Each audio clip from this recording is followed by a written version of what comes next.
Oh, what radicalized you? I'll fucking tell you what radicalized me.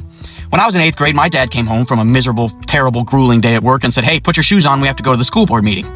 Now, I'd never been to a school board meeting, didn't even really know what they were for, but what I did know is that my school had just implemented a policy that anyone could get a free lunch at school regardless of financial status. Rich kid gets a free lunch, poor kid gets a free lunch, paid for by the taxpayer.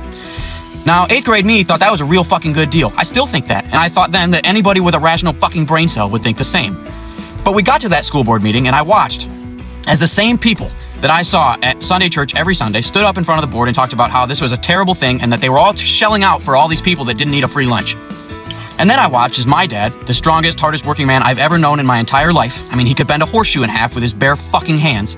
My dad stood up and said, hey, I know exactly what it feels like to be the kid that needs the free lunch. I grew up on free lunch. And I also know exactly what it feels like to feel the stigma behind that in your classmates. He said, if you have a problem with paying for these free lunch